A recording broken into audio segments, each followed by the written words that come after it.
قصدي نبي ذو الكفل عليه السلام.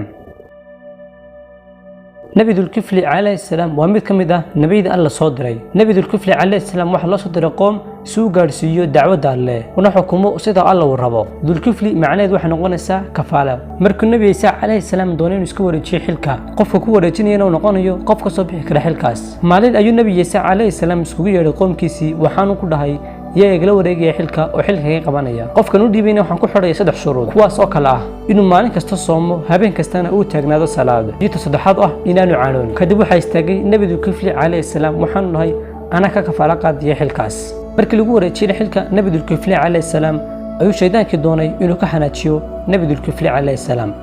oo shuruudihii ay kamid haayeen inaanu xanaaqin nabigu kadib shaydaanka ayaa iska soo dhigay oday waxa uu yimi Nabi Dulkifli calayhi salaam maalin duhur isagoo hurda sida caadada ana duurkii soo xan jiray Dulkifli kadib gurigii Dulkifli ayuu oday ku soo garaacay waxaan ku dhahay waxaan hay oday xaqiisii laga dhacay ee kala xaqayga ii soo raadi kadib ayuu ku dhahay sii soco waayay waan ka daba imanayaa kadib Nabi Dulkifli calayhi salaam markuu soo baxay ayuu waayay ninkii odayga ahaa kadib saas ay maalintii koowaad ku dhaftay hurdadii uu seexan jiray duurka Nabi Dulkifli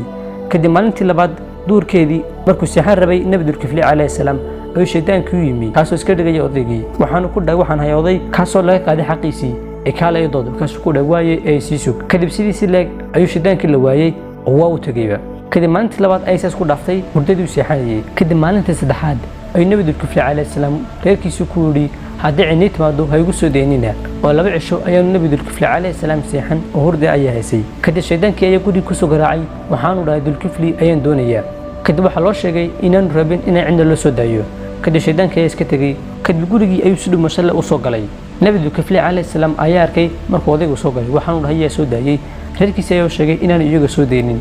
kadib Nabi Dulkifli calayhi salaam ayaa gartay inuu yahay kan shaydaan oo aanay oday kaasoo rabay inuu ka xanaajiyo kadib halkaas ay dhagartii uu shidaanku u waday Nabi Dulkifli calayhi salaam uu kaga badbaaday Nabi Dulkifli calayhi salaam wuxuu noqday mid ka soo baxay xilkii iyo shuruudihii uu ku xidhay Nabi Isa Nabi Dulkifli calayhi salaam wuxuu qoomkiisa u sheegi jiray waxa loo dhaweyn kara iyo wax ka fogeyn kara qoomkiisuna waxay qaar markasta alla caabuda oo nabigoodana si wacan ula dhaqma halkaas ay ku dhamaantay qisadii Nabi Dulkifli calayhi salaam intaas ay ku eegay maanta barnaamijkeena inta ku kulmana barnaamijkan wax naga tagana assalaamu calaykum waraxmatullaahi wabarakaatuh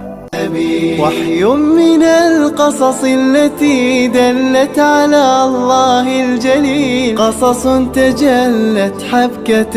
تالله ليس لها مثيل تالله ليس لها مثيل وحي من القصص الجميل يشفى به القلب العليل وحي سماوي هما